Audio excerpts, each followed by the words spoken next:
Bom dia para você. A aposentadoria especial é um benefício garantido ao segurado que tenha trabalhado em condições prejudiciais à saúde ou à sua integridade física. Agora, esse benefício será estendido também às pessoas com deficiência. O texto prevê que o tempo de contribuição seja reduzido de formas diferentes de acordo com o grau da deficiência. O Pronto Atendimento de hoje vai falar sobre Previdência Social. O programa também está sendo transmitido pela Rádio Cultura Brasil, 1200 AM. Sintonize também pelo site culturabrasil.com.br. E você pode participar enviando suas perguntas pela nossa página no Facebook ou pelo portal de conteúdo da cultura, o cemais.com.br/pronto atendimento. Para conversar com a gente sobre este tema, está aqui a advogada Vanessa Viduto. Bom dia, Vanessa. Obrigada, viu, por voltar. Bom dia, Mádia. É sempre um prazer. Na semana passada, a Câmara dos Deputados aprovou o projeto de lei que garante aposentadoria especial a pessoas com deficiência. Como foi aprovado também pelo Senado, a proposta segue agora para a sanção da presidente Dilma Rousseff. Será considerado pessoa com deficiência o segurado do INSS que apresentar restrição física, auditiva, intelectual ou sensorial, mental, visual ou múltipla, de natureza permanente e que restrinja sua capacidade funcional para trabalhar. Terá direito à aposentadoria especial o segurado que contribuir por 30 anos e por 25 anos no caso das mulheres. Isso no caso de deficiência considerada leve. Para aqueles com deficiência moderada, serão exigidos 27 anos de contribuição para os homens e 22 anos para as mulheres. E os segurados que tenham deficiência grave poderão aposentar após 25 anos de contribuição, no caso dos homens, e 20 anos no caso das mulheres. Terá direito também à aposentadoria especial a pessoa com deficiência que tenha 60 anos, no caso dos homens, e 55 anos se for mulher. E tempo de contribuição para a Previdência pelo período mínimo de 15 anos. Vanessa, como que vai ser feita essa diferenciação entre deficiências moderadas, leves e graves? Olha, essa diferenciação, Madi, vai ser feita através da perícia do INSS. Aí a gente fica um pouco preocupado, porque hoje, na prática, a gente já percebe uma certa dificuldade dos segurados em obterem os benefícios por incapacidade. Mas é importante a gente lembrar que essa lei é extremamente importante, que há previsão na nossa Constituição Federal dessa aposentadoria especial para o deficiente e esses deficientes estavam há anos aguardando a regulamentação e finalmente o legislador veio dar aí um tratamento igualitário para esse trabalhador que enfrenta barreiras físicas e sociais para proporcionar uma aposentadoria digna, para que ele possa gozar dessa aposentadoria ainda com saúde, Nádia, porque um trabalhador... até hoje, porque essa lei ainda não foi aprovada, que possui deficiência, o que acontece? Essa barreira física que ele é obrigado a enfrentar, ele faz com que ele fique muito mais agravado o quadro dele quando ele está próximo da aposentadoria, igual a aposentadoria de um trabalhador comum que não tem nenhum tipo de deficiência. Então ele acaba se aposentando por invalidez. É um projeto de lei que já existia há bastante tempo? Olha, o projeto de lei é de 2005. É exatamente da data da redação da emenda constitucional que alterou o texto da Constituição e passou a prever essa possibilidade de aposentadoria especial para o portador de deficiência. E eles estavam aí aguardando a regulamentação do legislador que, enfim, após 8 anos veio e só está dependendo agora da sanção da presidente Dilma. Olha, o Fernando Calduro, isso eu vou ler antes de entrar na sequência de perguntas, porque é importante falar sobre isso exatamente agora. Ele é deficiente auditivo, ele ouviu aqui no programa que isso seria discutido, que esse projeto poderia ser aprovado, e daí ele foi tentar uma informação na agência da Previdência e lá disseram que ninguém sabia de nada disso. Como essa lei ainda não foi sancionada pela presidente Dilma, ou seja, ela não está em vigor, ela precisa estar em vigor para começar a valer. Então, eu acredito e esperamos que os funcionários do INSS sejam treinados para poder fornecer as informações que são necessárias para que as pessoas possam se programar, enfim, fazer as contribuições.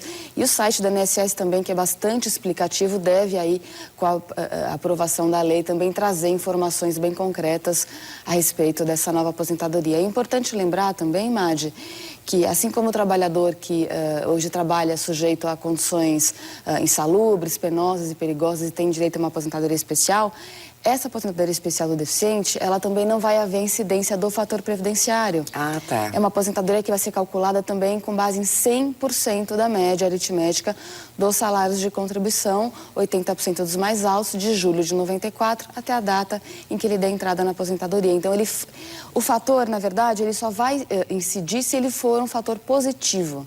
Porque o fator previdenciário, ele leva em consideração a expectativa de vida e o tempo de contribuição. E ele pode, a partir de determinado momento, começar a incidir de forma positiva e aumentar o benefício. Então, só nessa hipótese que o fator vai entrar no cálculo dessa aposentadoria especial. Mas duas coisas importantes que eu quero falar com você. Uma em relação ao imposto de renda. O aposentado, ele tem direito a alguns benefícios, não é isso? Isso. O aposentado, em primeiro lugar, ele tem que verificar se ele possui as doenças que estão catalogadas como doenças isentas do imposto de renda, como, por exemplo, cardiopatia grave, neoplasia maligna, mal de Parkinson, entre várias outras doenças que estão presentes aí num determinado rol, e ele pode consultar esse rol no site do INSS, que é o www.inss.gov.br. Essas pessoas estão isentas e têm que fazer esse pedido de isenção, tem que dar entrada nesse pedido de isenção. Além disso, Madi, o aposentado com mais de 65 anos de idade tem direito a um redutor na sua base de cálculo. Ele pode deduzir R$ 1.637 do valor mensal que ele recebe do INSS. E o que acontece com isso? Ele pode cair numa faixa inferior de recolhimento ou até cair na faixa de isenção. Entendi. Um aposentado, por exemplo, que ganha R$ 2.000 e tem mais de 65 anos de idade, deduzindo R$ 1.637, ele vai cair na faixa de isenção. Então, ele tem que ficar bem atento para essas situações, porque são benefícios que ele não pode abrir mão. Por falar em benefício, o LOAS. Na semana passada, a gente teve uma novidade também sobre esse benefício. Qual que é? Explica pra gente. Vamos lá. O Supremo Tribunal Federal, ele declarou inconstitucional um dispositivo da legislação do LOAS que exigia que a renda familiar por pessoa naquela residência fosse inferior a 1/4 do salário mínimo. Quanto que é isso? R$ 169,50.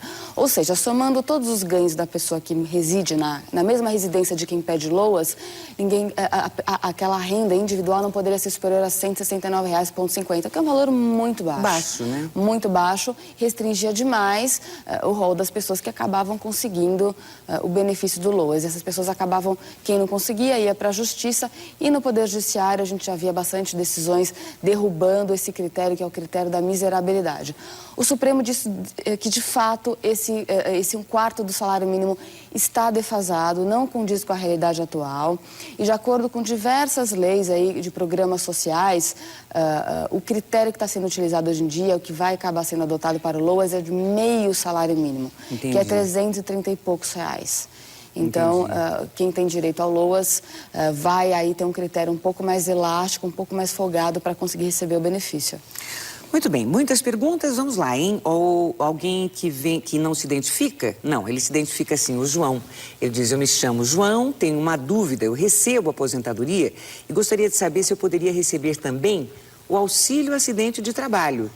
Eu ganhei na justiça em 2012. Bom, vamos explicar. O auxílio acidente é um benefício indenizatório pago para aquele trabalhador que se acidentou ou que ficou com uma moléstia profissional, com uma sequela decorrente de uma moléstia profissional e teve a sua capacidade de trabalho reduzida, ou seja, ele pode trabalhar, mas ele pode trabalhar com determinadas limitações. Então, ele recebe um benefício de 50% e, por ser indenizatório, ele pode, inclusive, receber junto com o salário. A partir de 97, Madi, o legislador proibiu a acumulação do auxílio-acidente com qualquer outro benefício. Então, como ele se aposentou agora, né, recentemente em 2000 e pouquinho... Isso. E, pelo visto, ele vai pedir agora o auxílio-acidente, ele não vai poder acumular com a aposentadoria. Então, ele não tem direito, infelizmente, de pleitear o auxílio-acidente. Se fosse um auxílio-acidente anterior a 97, aí sim ele teria direito adquirido, porque na época a legislação em vigor autorizava, sim, a acumulação, mas não é o caso. O Ismael de Souza é de Bauru, ele diz, eu parei de contribuir com o INSS há mais ou menos 15 anos. Agora eu quero voltar a contribuir, eu contribuí apenas com o mínimo, eu tive a carteira assinada por uns tempos e depois com o carnê, e em seguida parei.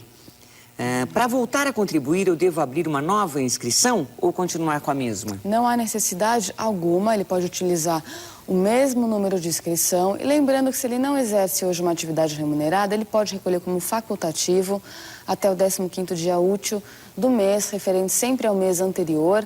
E hoje esse pagamento pode ser feito, inclusive, quem utiliza os bancos pela internet, pode ser feito, inclusive, pela internet. Leone Cruz disse: eu já tenho tempo de contribuição e completo 60 anos em setembro de 2013. Ela pergunta: eu já posso dar entrada na minha aposentadoria? Olha, é necessário que ela tenha o tempo mínimo de contribuição, que é chamado de carência, para a aposentadoria por idade, que é 15 anos de contribuição. Então, se ela tiver 15 anos de contribuição, completou a idade, que são 60 anos, pode sim dar entrada na aposentadoria. Ou o que ela pode fazer, Madi, também, é fazer uma simulação no site do INSS.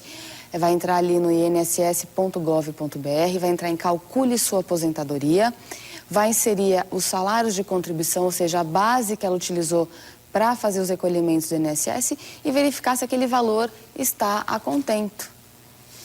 A Célia mandou uma pergunta pelo nosso portal de conteúdo. Eu recebo um benefício desde novembro de 2005 e meu advogado disse que o juiz tinha me concedido a aposentadoria. Mas eu recebi um extrato anual de benefício que diz que é um auxílio-doença previdenciário. Eu quero saber se tem perigo de ser cortado porque eu tenho problemas de saúde. Quer dizer, ela achava que ela recebia aposentadoria, é isso? O advogado disse? Pelo que eu entendi, foi algum equívoco de comunicação, algum problema de comunicação com o advogado dela. O auxílio-doença, ele é de fato um benefício temporário. Ele é pago enquanto o segurado está em tratamento e ainda tem perspectivas de melhorar e retornar para o mercado de trabalho.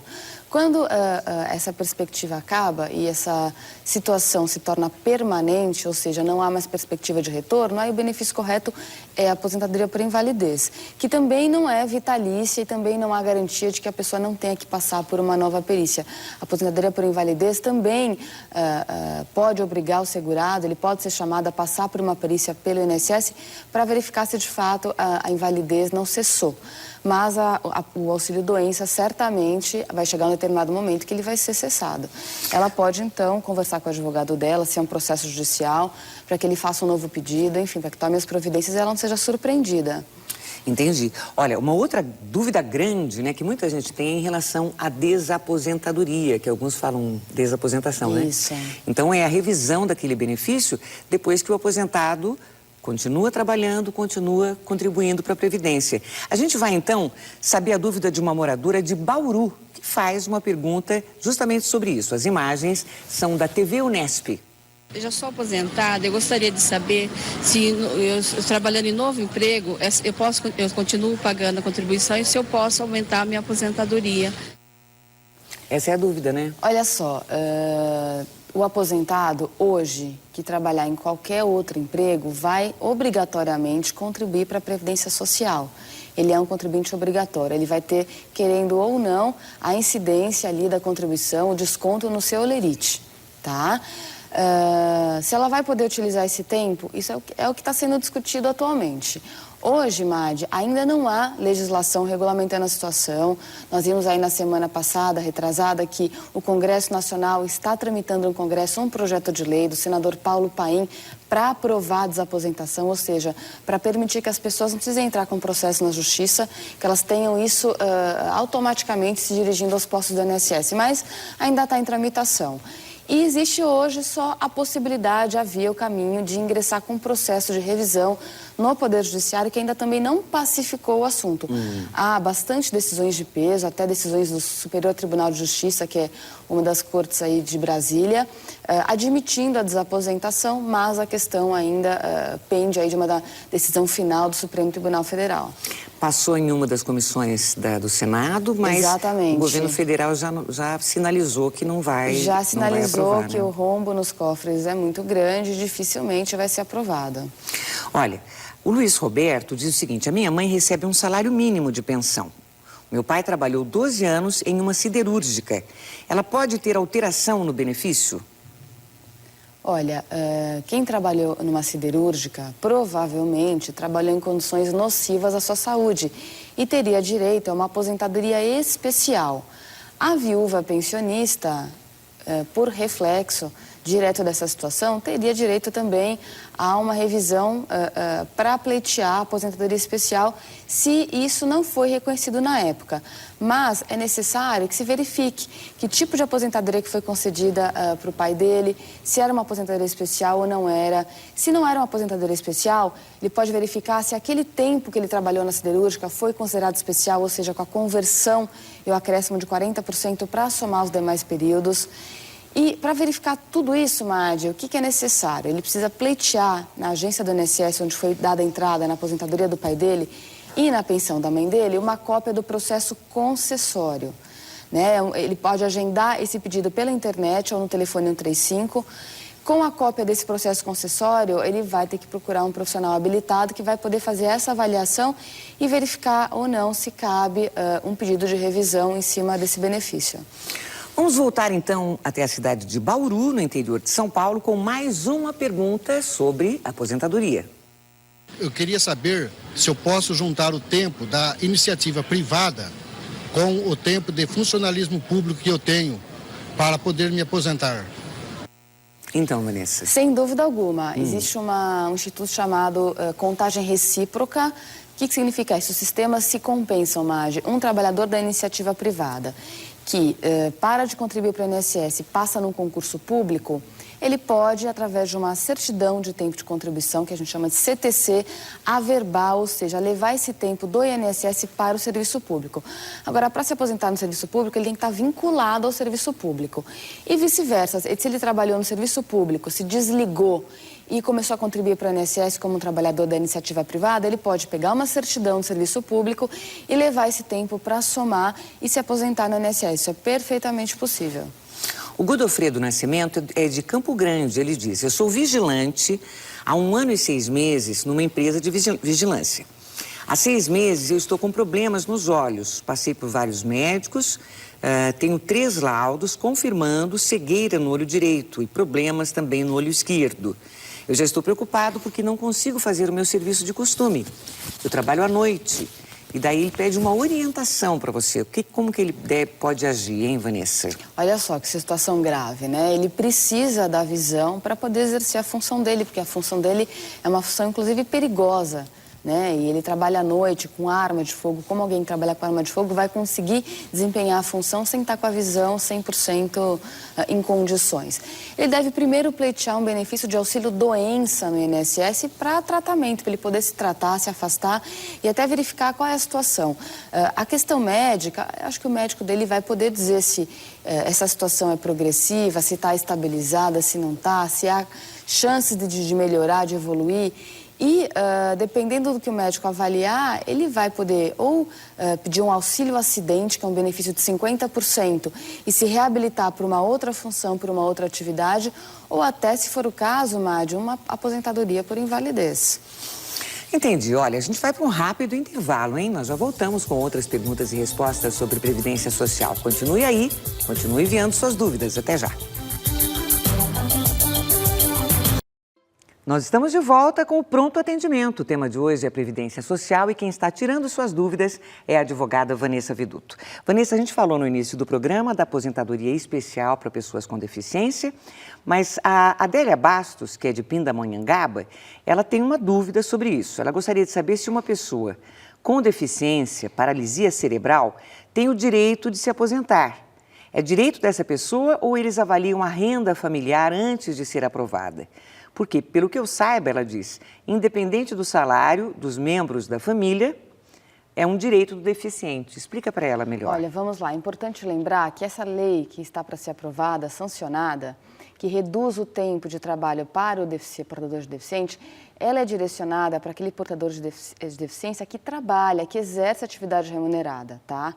Aquela pessoa que tem uma deficiência que nunca possibilitou ela de trabalhar, ela não vai se aposentar. Na verdade, ela tem direito a um benefício assistencial, que é o LOAS, justamente esse benefício que foi, semana passada, objeto de decisão do Supremo Tribunal Federal. O LOAS é um benefício no valor de 1 salário mínimo e ele é pago para os idosos com mais de 65 anos de idade, para os deficientes que não têm condições de trabalhar, e o requisito que existia na lei, que hoje não existe mais, é que a renda familiar seja inferior a 1/4 do salário mínimo. Isso não vale mais, porque o Supremo disse que esse critério está defasado. Qual é o critério? A renda familiar agora, ou seja, dividido o número do valor que todo mundo ganha pelo número de pessoas que moram na residência, tem que ser inferior a meio salário mínimo, que é 330 e pouquinhos reais. Esse é o novo critério. Então, nessa situação, acho que a Adélia, ela confundiu aí dois institutos diferentes, dois conceitos diferentes. Uma coisa é a aposentadoria para o trabalhador deficiente que trabalha, que exerce atividade remunerada. Outra coisa é o LOAS, que é um benefício de assistência, que é pago também no valor de 1 salário mínimo, e que o deficiente que não pode trabalhar também tem direito, se enquadrar nesses critérios. Olha, a Lídia sofreu um acidente em 1988, ficou com uma deficiência física no braço esquerdo. Ela pergunta, isso me dá o direito... Não, ela afirma que dá o direito ao cartão de trânsito, descontos, enfim. Mas ela conta, eu tenho 51 anos e 30 anos de contribuição. Eu poderia entrar com o meu pedido de aposentadoria especial? Quando a lei for sancionada, ela vai poder entrar. E a lei, ela traz um critério de proporcionalidade para aquela pessoa que não é um portador de deficiência desde o início da sua inscrição e contribuição para o INSS. Vai haver um critério de proporcionalidade. A Maiara Moraes escreveu, eu recebia pensão por morte do meu pai. Eu tenho 21 anos e estou cursando faculdade. Gostaria de saber se eu tenho direito até terminar o curso. Então, acho que ela continua recebendo, né? Ela continua recebendo a pensão. Na verdade, a pensão por morte, ela é paga aos menores até completarem 21 anos de idade ou aos filhos incapazes. Como ela completou 21 anos de idade, a INSS deve ter cessado o pagamento da pensão por morte. Ela quer saber se ela pode continuar recebendo até o término dos estudos, como é feito com a pensão alimentícia. A pensão alimentícia é comum que se seja estabelecido o pagamento até o término dos estudos, que é geralmente aos 24 anos. Olha, não existe legislação regulamentando isso, a lei determina que aos 21 anos o benefício seja cessado. Então, ela teria que ingressar com o processo no Poder Judiciário para buscar a extensão desse benefício. Como é que está isso hoje? Olha, a notícia não é muito boa, não há muitas decisões favoráveis. Algumas raras exceções, algumas poucas decisões isoladas dos tribunais estendem a pensão ao universitário, ao pensionista que completou 21 anos e cursa a faculdade. Mas, infelizmente, ainda há necessidade aí de uma mudança da cabeça do Poder Judiciário, porque as decisões, a grande maioria, são desfavoráveis. A Silvia Helena diz o seguinte, eu quero contribuir com 5%, eu sou dona de casa e não tenho renda. O que eu devo fazer para provar e qual o código? Olha, não é preciso ter renda para ser um contribuinte do INSS, tá? Ela pode fazer a contribuição, sim, como dona de casa, de baixa renda, uma contribuição diferenciada, que pode ser de 5% ou 11% do salário mínimo. O código eu não lembro de cabeça, mas é muito simples, no site do INSS, que é o www.inss.gov.br, ou no telefone 135, ela vai obter com muita tranquilidade esse código da contribuição. Quase no finalzinho, hein? Dina Carvalho, eu recebo auxílio acidente desde 2007. Eu posso trabalhar registrada em serviço que eu dou conta de trabalhar sem perder o benefício? Pode, não há impedimento algum para o trabalhador que recebe um auxílio acidente voltar a trabalhar, porque o auxílio acidente ele é indenizatório. Ele indeniza uma sequela que o trabalhador ficou em razão de uma doença profissional, uma moléstia profissional ou um acidente. Por isso que ele é de 50% do salário de benefício. Então, é perfeitamente possível receber salário, o auxílio acidente e não ter o corte do benefício. Maria José diz que recebe auxílio sequela e trabalha de carteira assinada. Após 10 anos de auxílio acidente, eu posso receber o seguro-desemprego se for demitida? Olha, pode receber o seguro-desemprego, sim. O seguro-desemprego não tem relação alguma com o auxílio acidente. O fato dela receber um benefício do INSS, o auxílio acidente, não vai impedi-la de receber o seguro-desemprego. Vanessa Viduto, hoje o programa foi muito interessante, muita gente achou, viu? Porque muita gente mandou muitas perguntas. Que bom, estamos felizes em poder ajudar. Um bom dia para você, até semana que vem. Obrigada. Olha, o Pronto Atendimento desta segunda-feira fica por aqui, mas amanhã a gente volta às 8 da manhã com um tema também muito importante, hein? Direitos trabalhistas. Você já pode enviar sua questão. Bom dia e até lá.